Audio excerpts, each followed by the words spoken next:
But did you see that Parasite released 5 different like high resolution images you can use as for video conferencing backgrounds? I think I saw that because either you favorited it or retweeted it or something like that. I did favorite it. Yeah, Okay, I think it showed up in my timeline because of that, but yes, I did see that. it's pretty neat. Wait, who is it that released it? The movie Parasite, Korean film, Bong Oh, Joon yeah, Ho, yeah, yeah. greatest film ever made. I've only been talking about it Justin's for favorite 6 movie? months now, or 7 Watched months. it like 40 times. I think since we talked about it, I've probably watched it 3 more times. Which is actually I'm slowing down, I guess.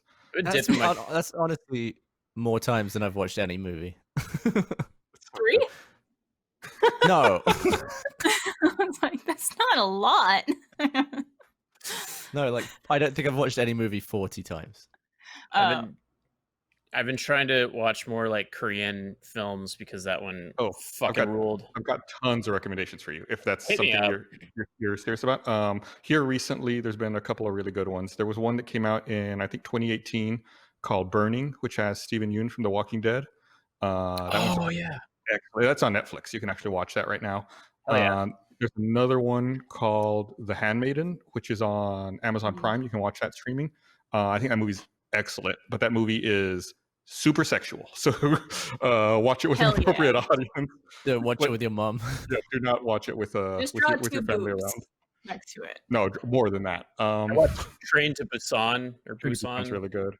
Yeah, that was like a really good zombie take. Also, it had this dude. He's like the most jacked. Like his arms were fucking massive. Yeah, and he's my favorite character. Isn't that where they go in Black Panther? Busan. Yeah, they do. Yeah. Oh, There. I was talking about Parasite with Gavin the other day, and I sent him the IMDb link of the like the crazy guy who lives in the basement. And I sent him that link just because it's like they did such a good job making him look unhinged. Because I sent Gavin like his regular like headshot that he uses. It's like he's like a good-looking normal dude. was his hairline all fucked in the movie? Like, did they shave that? Or I don't know how they did that, but yeah, you look at his headshot. It's like, oh, that's like a handsome guy. You would not think that that's the guy living in the basement in that other movie. Wow. They Thank Spoiler God. alert. yeah, right. 7 months old. I noticed on HBO Max available now. They have basically all of the Studio Ghibli or Ghibli movies. Ghibli? Yeah. Okay. I've heard both ways, but I've never seen a single one. So You should watch Spirited Away first. Spirited Away first, maybe Princess Mononoke second. Those are the two you should start with. Howl's Okay, Moving cool. Castle is also pretty dope. Kiki's yeah, they Delivery. have on the app they have all the Ghibli movies, and like the first row, I think it's 5 movies, and all of those I recognize the names of, and then the rest I've never heard of before. But yeah, Spirited Away, Princess Mononoke, and a couple of the other ones you guys mentioned were great. Spirited Away was the first one I saw. That was the first it's a time I great saw movie. it. I felt like I was on drugs. We went to the Ghibli Museum in Japan last how'd you time I was get there. in? It wasn't hard, and the tickets were super cheap. Every time I've been to Japan, I've never been able to get tickets for it, which Maybe is it's twice. the timing.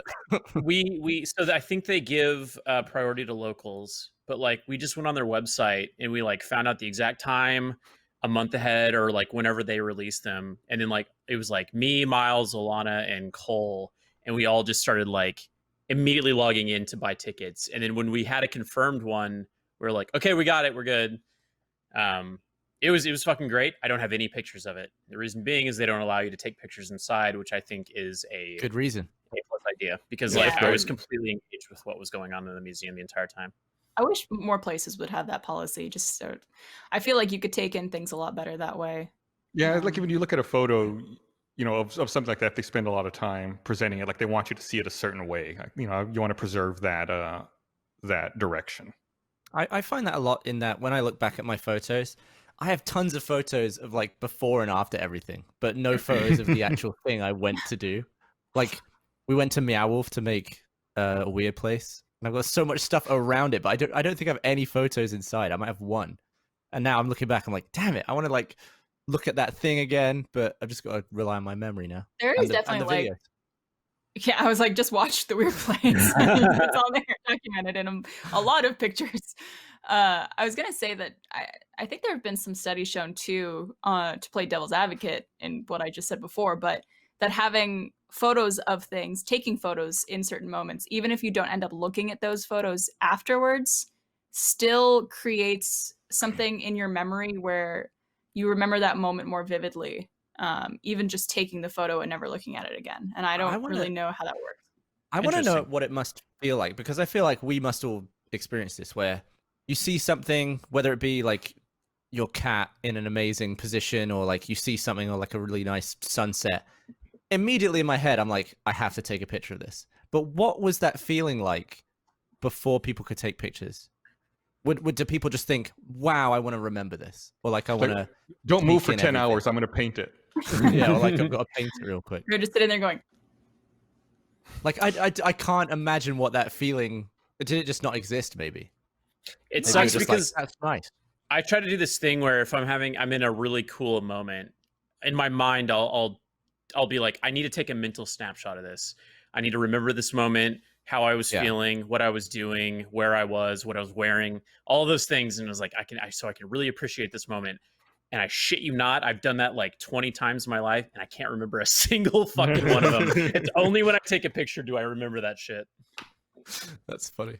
Well, maybe, what you're talking about there, Gavin, maybe that's like the inspiration for some painting, like some, I can think of some paintings that almost seem like a moment in time or a moment in life. Like someone tries to remember something as best they can and then paint it later.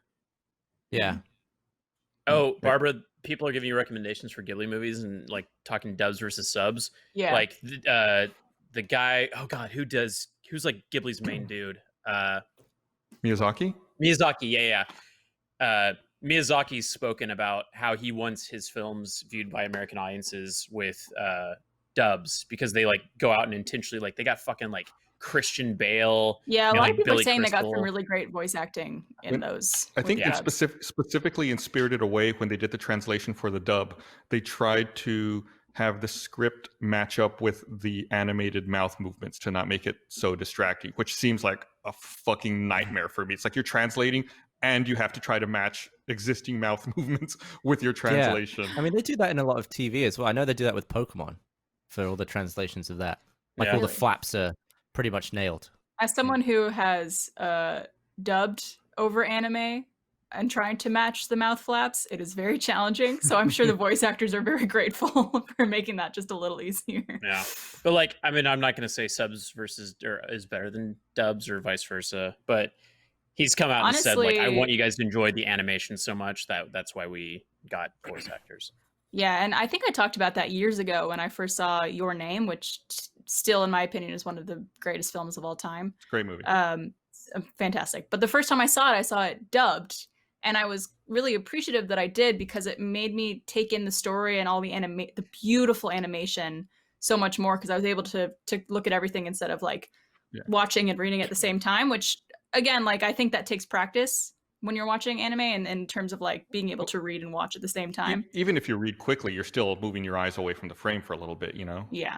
But then I later went back and watched it subbed, and it was just as fantastic. But I am happy the first time I experienced it, it was dubbed. I remember watching, I think it was Police Story, the Jackie Chan movie. Oh, and in the dub, Jackie Chan, I think he dubs himself. Or maybe I watched a bunch of those movies. There's one where he's dubbing himself in English, but I watched with the subtitles on at the same time, and every line was different, and it was very confusing to try and like read the subs and listen to Jackie Chan saying different stuff. Like, that's absolutely no way to watch that film. That movie fucking rules, because I think not only did Jackie direct it, star in it, stunt coordinate it, he sang the theme song to it. And the theme song fucking slaps. It's so cool. That's amazing. Like, I think like the Chinese like there was like a recruitment thing, and they used the theme song with Jackie's permission. Like, it's such a good theme song. Which is the movie where at the end he slides down the big like light thing, and it's all exploding as he's sliding down this big pole. That's Police Story. I think it might be. I can't remember if it's the first or second one. I saw him as a double feature at the Alamo. Yeah, I like those films because there's some stunts that are so impressive they just show it like 4 times. For the Pringles. But you got it, man. You got it on Yeah. film. You may as well show it off. And I think he burnt the shit out of his hands too, because it was all like live wired, electric wire powering all those lights. The fucking best thing that they do, in my opinion, is like the credits. They just show what is essentially a blooper reel, but it's all of the stunts gone wrong. And I think Jackie did that like in most of his American films as well. Yeah. But like you just watch these guys just get fucked up. I mean, just like irreparable damage to their bodies, and it's like this is crazy. And it's to the fucking Police Story theme song, so it's so fucking catchy. I think there was something in one of the James Bond films, Tomorrow Never Dies, I think, that had Michelle Yeoh in it, and she was so used to that style of fighting, or that style of screen fighting, to the point where the English stunt people were like, we don't know how to work with this. They had to get in Chinese stunt people because all of the hits are like real. It's like, yeah, you just get kicked in the face in this scene. And they're like, Take it, all right, let's do it. But all the English stunt people were like, we do like non-contact like screen stunts, and it was just like it didn't match at all.